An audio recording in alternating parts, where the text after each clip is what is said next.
그들에게 밝히 말하되 내가 너희를 도무지 알지 못하니 불법을 행하는 자들아 내게서 떠나가라 하리라. 아멘. 이제 산상수훈의 이제 마무리 부분으로 저희들이 이제 들어가고 있는데요. 마무리 부분에 이거는 좀 신중하고 저희들에게 무거운 마음을 주시는 말씀을 주고 계십니다. 이 거짓 선지자에 대한 경고에 말씀을 주고 계신데, 이 거짓 선지자는 몇몇 선지자들에게만 하는 말씀이 아니라 거짓된 그리스도인들에게 바로 나에게 주시는 말씀이다 라고 생각할 수 있겠습니다. 거짓 선지자를 이렇게 세 가지로 비유하고 있는데, 첫 번째가 양의 탈을 쓴 이리, 그리고 그 열매로 그들을 알게 되어서 나쁜 나무로 나쁜 열매를 맺는다 이렇게 표현하고 있고, 맨 마지막에는 거짓 선지자가 여러 가지 주여 주여 하면서 또 여기에서 보게 되면 주의 이름으로 선지자 노릇하며 주의 이름으로 귀신을 쫓아내며 주의 이름으로 많은 권능을 행하지 아니하였나이까 이렇게 고백하고 있습니다. 겉으로 보기에는 대단히 훌륭한 선지자시고 대단히 훌륭한 분이심에도 불구하고 그렇지 않다 이렇게 말씀하고 있습니다. 그러니까 전체적으로 이 거짓 선지자에 대한 이 말씀을 주시면서 우리 자신을 점검하라 하는 겁니다. 바울도 두렵고 떨림으로 너희 구원을 이루어가라 이런 표현들을 하고 계시는데, 우리가 이 복음에 대해서 예수 그리스도 안에서 이신칭이 믿음으로 구원을 얻었다 라는 것에 대해서 큰 안도감을 얻기는 해야 되지만, 또한 끊임없이 우리를 시험해야 된다는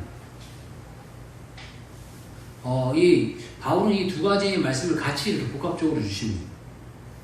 그러면서 또 로마서 8장 28절에서 29절 말씀 같은 경우에는 우리의 어떤 구원이 흔들리지 않는다 라는 말씀을 주시면서도 불구하고 끊임없이 자기를 점검하고 돌아보고 더 완숙해져 가기를 주님 원하고 계십니다. 그런데 오늘 이 말씀 보게 되면 거짓 선지자와 참 선지자는 구분하기가 어렵다 라는 말씀을 해주고 계십니다. 처음에 비유가 양의 탈을 쓴 일인데, 양의 탈을 쓴 이리는 겉으로 보는 양이라는 거죠. 그런데 그 안에 이리가 있다라는 거예요. 그걸 우리가 겉으로 봐가지고는 다 좋아 보이지만, 시각적으로 다 좋아 보이지만 그걸 알 수 없다라는 거예요. 점점 더 심해지는 것 같습니다. 제가 그 과일은 잘 모르지만 보게 되면, 여기에서 보게 되면 좋은 열매와 썩은 열매가 아니라 좋은 열매와 나쁜 열매다 이렇게 표현하고 있습니다. 좋은 열매하고 썩은 열매가 아니라 좋은 한 나무에서 좋은 열매가 좋은 나무가 좋은 열매를, 나쁜 나무가 나쁜 열매를. 특히 과일 같은 거 보게 되면 겉으로 보기에 너무너무나 좋아 보여요. 먹음직하고 보암직하고 정말 우리를 건강하게 할 만큼 탐스러운 과일들이 있어요. 그런데 나중에 먹어보면 맛이 없는 거예요. 맛이 전혀 없는 거예요. 맛이 들지 않는 거예요.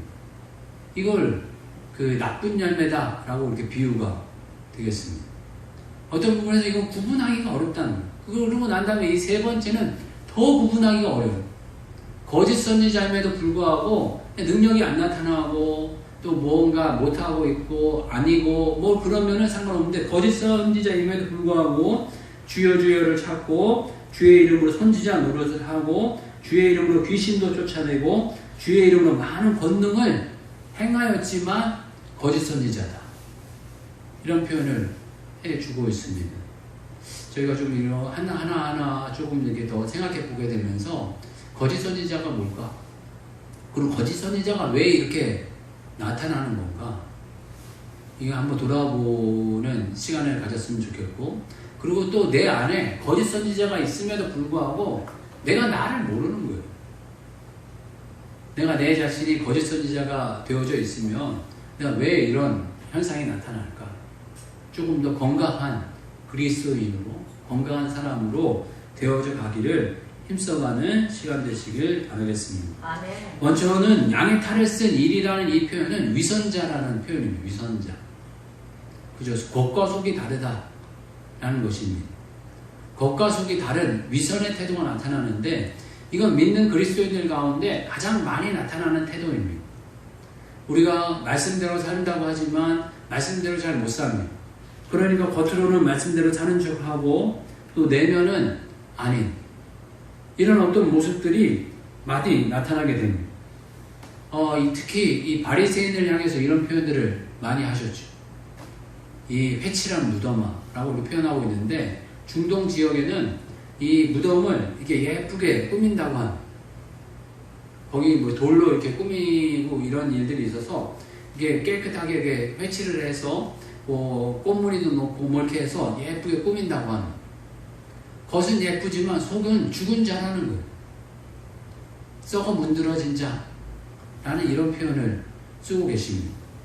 위선자라고 한다는 것은 어떤 면에서 속은 그렇지 않고 삶은 그렇지 않은데 다른 사람 눈에는 그렇게 보이는 척 이런 어떤 형태를 보인다라는 것입니다. 말씀 앞에 위선을 하고 다른 사람들의 눈에 휩싸여서 위선을 하고 또 내 자신 앞에 위선하는 위선의 모습들이 나타나게 됩니다. 근데 이거 오래 믿어가는 그리스도인들일수록 이런 어떤 형태의 모습들이 나타나는 경우들과 또 유혹이 많이 있습니다. 특히 저부터도 그렇습니다. 목사라고 하면 목사라고 하는 기대치가 있기 때문에 그 기대치를 나타내기 위해서 또 뭔가 기대치에 부응하는 것처럼 이렇게 그 겉으로만 나타내는 경우들이 많이 있습니다. 참으로 주님 안에서 이러한 것들이 극복되어야 될 필요가 있습니다. 우리 모든 사람들이 하나님께서 우리가 뭔가 잘했기 때문에 우리가 완벽하기 때문에 우리를 사랑하신 것이 아니라 우리 있는 모습 그대로 사랑해 주셨습니다. 부족함에도 불구하고 연약함에도 불구하고 우리를 사랑해 주셨습니다. 사랑은 모든 두려움을 내어 쫓는다 하고 이렇게 말씀해 주고 계십니다. 우리가 불안하고 두려워하는 것들을 내어 쫓는다 라고 표현하고 계십니다. 요한일서 4장 18절을 보게 되면 사랑 안에 두려움이 없고 온전한 사랑이 두려움을 내쫓나니 두려움에는 형벌이 있습니다. 두려워하는 자는 사랑 안에서 온전히 이루지 못하였느니라. 우리가 위선을 한다는 것은 반대로 하나님의 사랑을 모른다는, 하나님의 사랑을 잘 모르기 때문에, 하나님의 사랑을 잘 깨닫지 못하기 때문에 위선하는 태도들이 나타난다는 거죠. 하나님의 풍성한 사랑, 하나님의 놀라운 사랑, 하나님의 용납해 주시는 사랑, 하나님께서 우리를 기대하시는 사랑으로 우리가 깨달아야 이런 위선의 태도가 안 나타난다는, 그럼에도 불구하고 우리를 사랑하시고 그럼에도 불구하고 우리를 사용하시고 그럼에도 불구하고 우리를 통하여서 무언가를 일하시려고 하는 하나님의 이 사랑을 만나고 누리시는 저와 여러분 되시길 주의 이름으로 축복합니다. 아멘. 정말 하나님의 사랑을 우리가 깊이 있게 알아야 되겠습니다. 그래서 그 하나님 앞에 그 사랑을 우리가 알게 되면 담대해져 가게 됩니다. 우리 이건 같이 한번 찾아보겠습니다. 에베소 3장 12절 말씀입니다.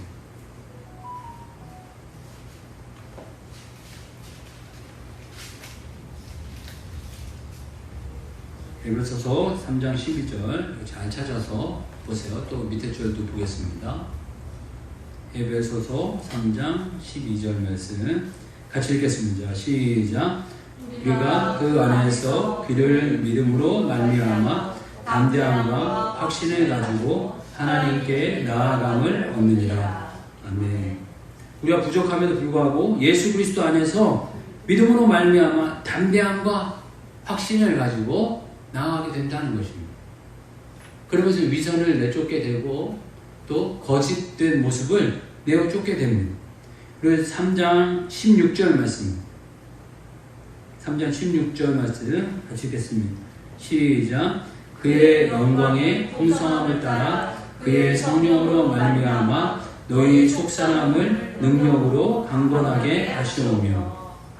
여기 보게 되면 속사람을 능력으로 강건하게 하시오며 라고 표현하고 있습니다. 우리의 속이 강건해져야 합니다. 우리 속사람이 강건해지고 담대해지는 그런 모습이 있어야 됩니다. 에베소서 3장 17절 말씀 같이 한번 읽겠습니다. 자, 시작. 믿음으로 말미암아 그리스도께서 너희 마음에 계시게 하시옵고 너희가 사랑 가운데서 뿌리가 박히고 터가 굳어져서 여기서 보게 되면 믿음으로 말미암아 그래도 그리스도께서 너희 마음에 계시게 하시옵고 너희가 사랑 가운데서 뿌리가 박히고 터가 굳어지고 어떤 면에서 생물이 건강하려면 뿌리가 깊이 박혀야 됩니다. 뿌리를 깊이 내리면 내릴수록 이 나무가 건강한 나무가 되고 또 든든한 나무로 서갈 수 있습니다. 그리고 건물적인 또 표현을 하고 있는데 건물적인 표로 터가 굳어져서 라고 이렇게 표현하고 있습니다.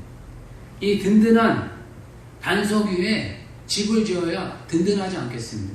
터가 흔들흔들하면 집은 무너지게 됩니다. 그러니까 어떤 면에서 우리의 믿음이 이런 어떤 면에서 그 뿌리가 박히고 터가 굳어져야 된다. 이런 표현을 하고 계십니다.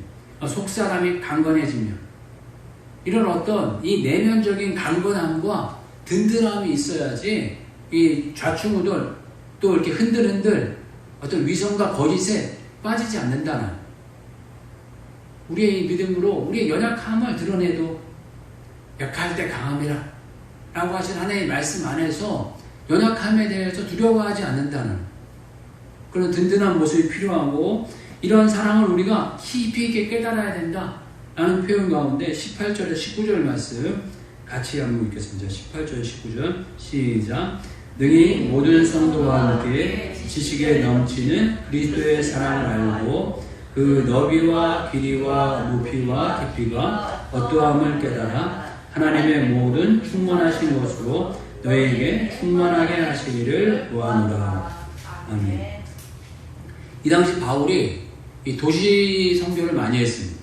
도시와 지금으로 얘기하면 성 선교를 많이 해서 그런지 이런 어떤 크기와 넓이에 대해서 이런 어떤 측량 단위로 이야기합니다. 그래서 넓이, 어떤 면에서 건물이 가장 큰 넓이, 그 다음에 어떤 길이, 그 다음 높이, 깊이 이런 어떤 표현들을 하고 있는데 우리가 이게 큰 건물을 보면서 그러한 생각을 가졌으면 좋겠어요. 하나님의 사랑이 이만큼 넓다, 또 이만큼 길다, 이만큼 높다, 이만큼 또 깊다 라는 어떤 표현들을 발견했으면 좋겠습니다. 너비라고 한다면 모든 사람들을 사랑하신다. 길이라고 한다면 영원토록 변함없는 신실하게 어제나 오늘이나 영원한 변함없는 분으로 우리를 사랑하신다. 그 높이 우리를 높여주신다는 거예요. 우리를 그냥 종으로 백성으로 여기지 않고 하나님의 자녀로 또 영광을 얻을 자로 하나님의 상속자로 높여주신다는 거예요. 또 깊이 우리가 정말 감당할 수도 없는 하나님의 큰 사랑, 정말 이 존귀와 영광을 받으신 분이 인간의 형상을 입고 오셔서 수치고통 당하시고 책찍과 이런 어떤 그 아픔 가운데 있음에도 불구하고 우리를 사랑하시는 그 사랑을 우리가 발견해야 된다 라고 말씀하고 계십니다. 진정한 사랑이 거짓과 위선을 물리쳐버리게 하십니다. 거짓과 이 위선을 물리칠 뿐만 아니라 또 이 거짓과 이 위선 가운데 우리의 유혹들도 물리치게 됩니다. 나만을 위한 어떤 이리와 같은 마음을 물리쳐가게 되신다는 주님의 이런 큰 사랑이 여러분 안에 풍성하게 있기를 주의로 축복합니다. 그러면서 이러한 사랑이 대표적으로 이런 어떤 위선을 극복한 사람이 누굴까? 정말 이런 생각을 해보게 되었습니다. 돌아보게 되면 뭐 아브라함도 그렇고 야곱도 그렇고 요셉도 그렇고 모세도 그렇고 다윗도 그렇고 정말 여러 가지 어려운 환경들이 많이 있었습니다. 정말 우리 인생을 살아가다 보면은 하나님은 나를 안 사랑하는 것 같아. 하나님은 나를 전혀 기억하시지도 않는 것 같아. 라는 이런 마음이 들어서 위선하게 되고 또 욕심을 부리게 되고 또 마음에 있는 이리가 일어나려고 하는 마음이 들 때가 있습니다. 그렇지만 이건 저희뿐만 아니라 믿음의 그 선배들도 그런 시기가 있었어요. 아브라함 보세요. 25년을 응답하지 않으시고 끊임없이 끌고 가시는 거. 야곱 보세요. 야곱도 끊임없이 속고 속임을 당하면서 20여 년간을 고생합니다. 요셉 보세요. 요셉도 마찬가지죠. 그 다음에 또 어떤 모세도 마찬가지고 다윗도 마찬가지. 다 그런 일들 겪은 분들입니다. 그런데 특히 나눌 분은 요셉입니다. 요셉을 보게 되면 어린 시절에 부모를 여의었어요. 자기를 낳고 베냐민을 낳으려고 했는데 베냐민 낳다가 어머니가 돌아가신 거예요. 그 편부스라에 자라게 됐는데 형들의 질투와 어떤 그 시기를 한 몸에 다 받게 됐어요. 이 아버지가 특별하게 사랑해가지고 라헬을 사랑했기 때문에 라헬이 낳은 이 요셉과 베냐민을 특별히 사랑했는데 첫째인 요셉을 더욱더 사랑했던 것 같아요. 그래서 이게 사랑하려면 대충 사랑했어야 되는데 너무 사랑하다 보니까 형들에게 입히지 않은 좋은 옷을, 색동옷을 이 요셉에게만 입힌 거예요. 그럼 형들이 얼마나 시기와 질투를 했겠어요. 평상시에 시기와 질투를 했는데 꿈을 꿨는데 이 모든 형제들의 볕단이 자기에게 절을 하고 해와 별이 자기에게 절을 하는 이런 꿈을 꿨다고 하니까 이 많은 형제들이 더 화를 내게 된 거예요. 이게 미운 놈이 더 미운 짓만 한다고 더 얼마나 화가 났던지 이 형제들이 이 동생을 죽이려고까지 하고 또 이 형제들 가운데 르우벤이 말려서 그만 말린 것 때문에 그나마 목숨은 건지고 또 애굽으로 팔려가게 됩니다. 애굽으로 팔려가게 돼가지고 성실했는지 그 보디발의 이 집안에서 총무의 일을 맡게 됩니다. 총무의 일을 맡게 됐는데 이 아내가 이 보디발의 아내가 이 요셉을 모함하게 되어서 이 감옥에까지 갇히게 됩니다. 참 인생에 낙심이 찾아오지 않겠습니까? 자기가 팔렸고 종이 됐고 종이 되어서 좀 이렇게 풀리는 것 같더만 이제는 감옥에 떨어져가지고 술 맡은 관원장과 떡 맡은 관원장의 어떤 꿈을 잘 해석해서 이 감옥에서라도 조금 나가려고 어떤 도움의 손길을 얻었더니 그것마저도 끊겨가지고 2년 동안의 감옥 생활을 더 하고 그러면서 낙심이 오지 않겠습니까? 어떤 면에서 좌절이 오지 않겠습니까? 그런 어떤 낙심과 좌절이 오매도 불구하고 그걸 잘 극복해내고 또 하나님 앞에서 귀하게 쓰임받는 사람으로 나중에 등장하게 됩니다. 어떤 면에서 위선의 유혹, 어떤 면에서 우리를 거짓되게 하는 유혹, 이런 유혹들은 끊임없이 삶의 현장 가운데서 우리를 넘어지게 하고 우리를 유혹하는 줄 압니다. 그럼에도 불구하고 우리가 하나님을 신뢰하면서 하나님 의지하면서 극복해 나가는 사람, 그 사람이 바로 그리스도인이고 또 하나님의 자녀된 자들이고 또 약속을 얻은 자고 약속을 기대하는 자의 모습이 아닌가 하는 마음을 다시 한번 생각해 보게 되었습니다. 첫 번째로 이야기한 양의 탈을 쓴 일이 위선과 어떤 면에서 마음속에 이리가 약탈자가 숨어있는 모습이 우리 그리스도인들에게 다 있습니다. 이러한 모습을 주님 안에서 말씀으로 쳐서 복종하고 죽이려고 하고 하나님의 도우심을 더욱더 구하면서 극복해 나가는 저와 여러분 됐으면 좋겠습니다. 그 두 번째로서는 좋은 열매, 나쁜 열매를 이야기하고 계십니다. 이런 어떤 과일 장사를 하신 분은 이걸 보기만 해도 구분을 하실 수 있나 모르겠어요. 구분이 됐어요?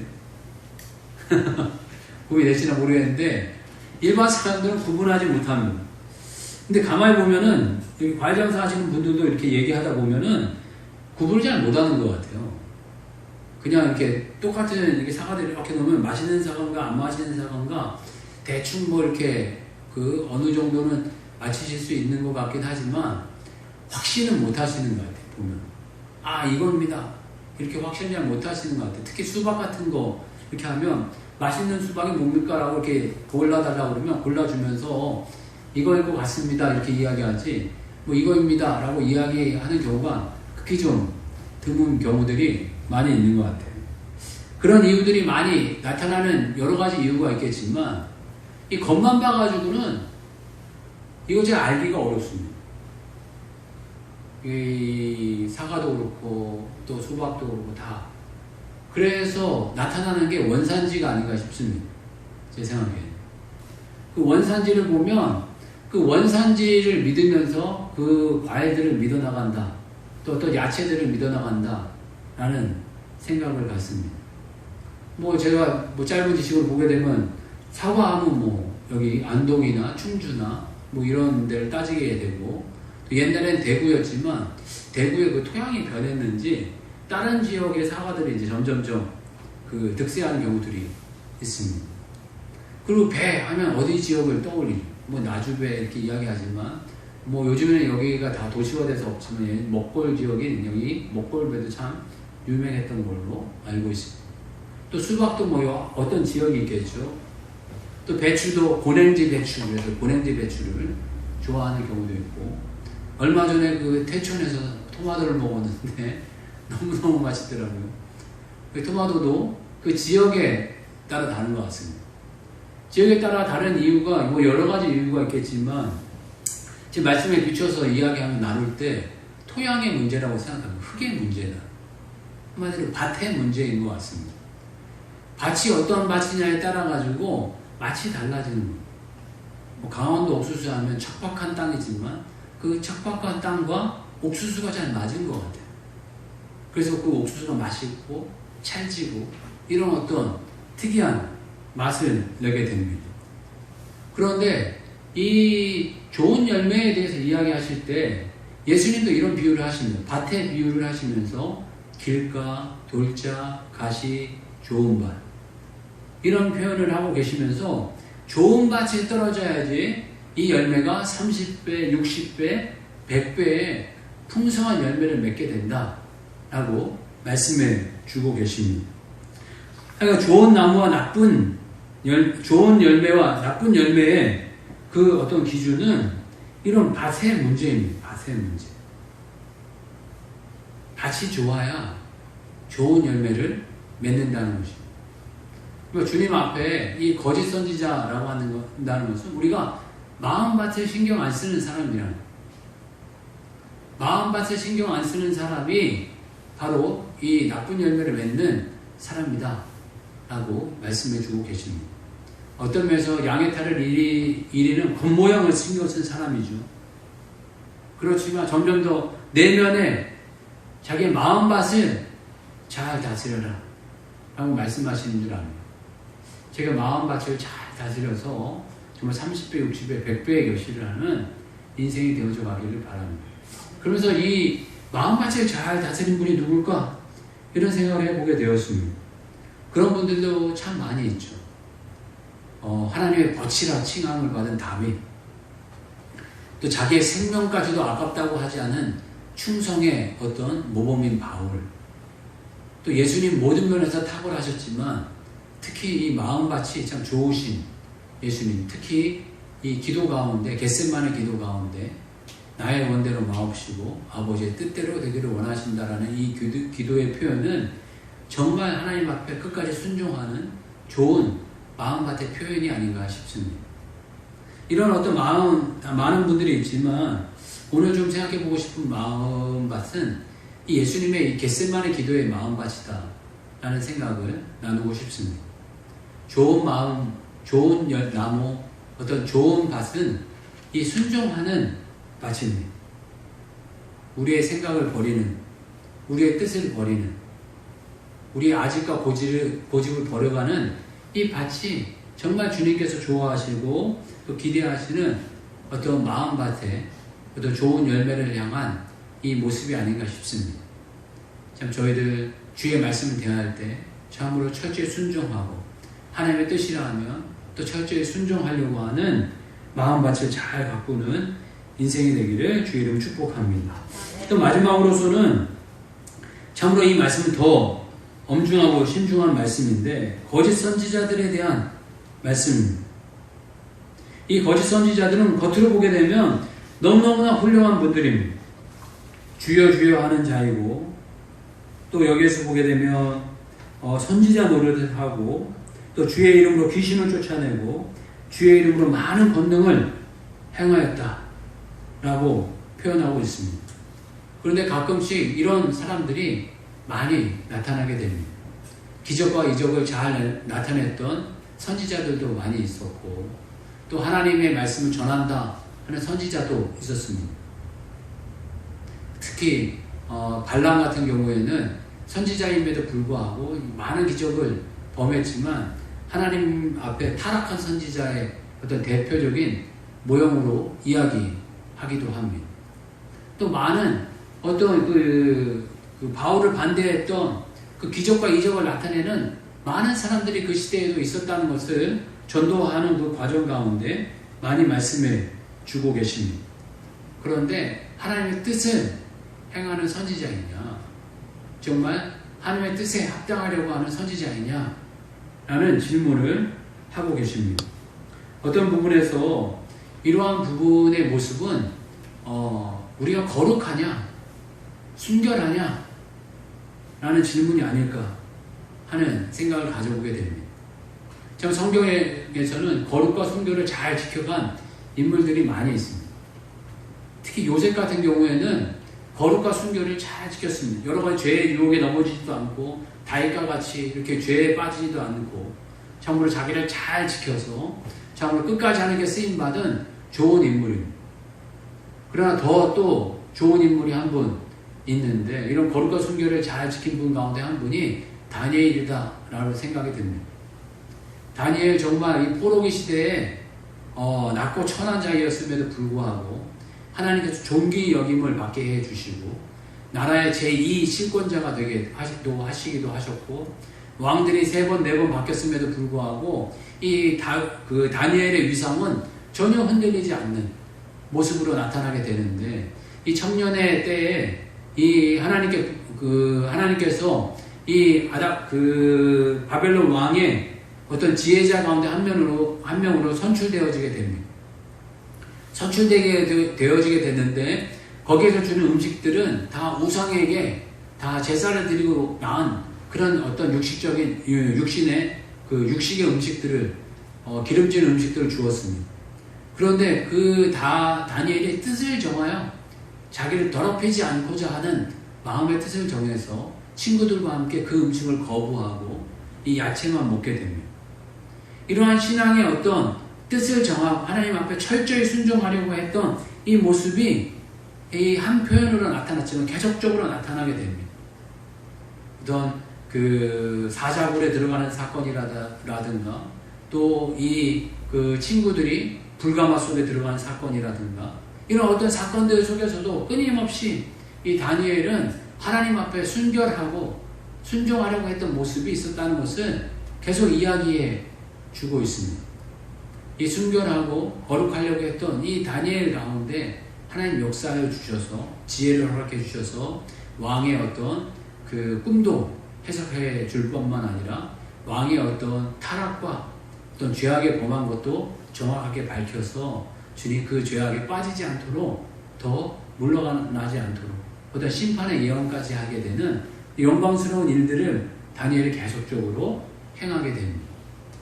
참 이런 어떤 좋은 모델들의 모습이 이 신앙 가운데 분명히 있습니다. 그러나 반대로 넘어지고 깨지고 타락되어져 가면 심판에 이르게 되고, 하나님께서는 불법을 행하는 자들아 이제는 떠나가라 라는 어떤 말씀까지 주신다는 것을 경고하고 계십니다. 이 산상수 후반에 갈수록 이 거짓 선지자에 대해서 참 그렇게 자세하게 말씀하고 계십니다. 그리고 다양하게 말씀해 주고 계십니다. 그 반대로는 어떤 면에서 이 선지자라는 말을 빼고 거짓된 그리스도인이라고 이 말씀을 우리 자신에게 적용해야 될 줄 압니다. 참 우리가 양의 탈을 쓴 자는 아닌가, 혹은 이런 어떤 나쁜 열매를 맺고 있지 않는, 겉모습이나 어떤 면에서 비슷한 열매가 아니라 속은 썩어 문드러진, 또 맛은 못 먹을 만한 그런 어떤 열매를 맺고 있지 않는가, 또 거짓 선지자와 같은 순결과 거룩을 잃어버린 자가 아닌가, 이런 생각들을 다시 한번 돌아보게 되면서 자기 자신들을 저희들 점검하고 주님 앞에 충성해가는 또 한 주간 되시기를 주의 이름 축복합니다. 같이 한번 기도하겠습니다. 기도할 때 참으로 주님 앞에 이런 건강한 열매들을 저희들 잘 맺어가는 인생이 되게 해달라고 같이 한번 기도하겠습니다. 주여 한번 외치고 같이 기도하겠습니다. 주여, 할렐루야. 하나님 아버지, 참으로 저희들이 세상의 눈, 사람의 눈을 의식하여서 살아가는 어리석은 인생이 아닌가 다시 한번 돌아보게 됩니다. 하나님, 저희들의 밭이 더럽고 추잡하여서 건강한 열매를 맺지 못하는 인생이 아닌가 다시금 돌아보게 됩니다. 하나님, 저희들 참으로 미련하여서 하나님이 주시는 권능과 은혜를 하나님의 뜻에 순종하며 사용하지 않고 저희들의 안위와 유익을 위해서 사용하는 종은 아닌가 다시금 생각해보게 됩니다.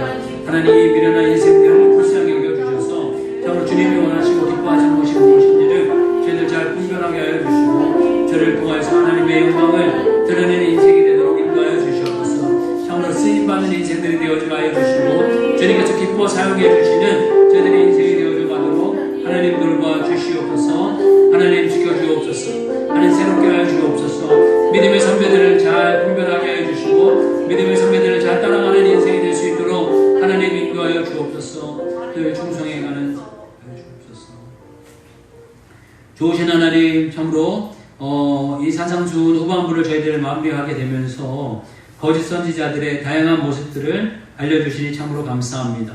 이 모습들이 저희들 안에 있는지 또 저희들 안에 자리 잡고 있지는 않은지 잘 살펴보게 하여 주시고 참으로 위선에 빠지지 않게 하여 주시고 또 어리석고 나쁜 열매에 빠지지 않게 하여 주시고 거짓 선지자의 어떤 타락에 빠지지 아니하도록 주님 저희들 돌보시고 날마다 새롭게 하고 저희 자신들을 점검해 가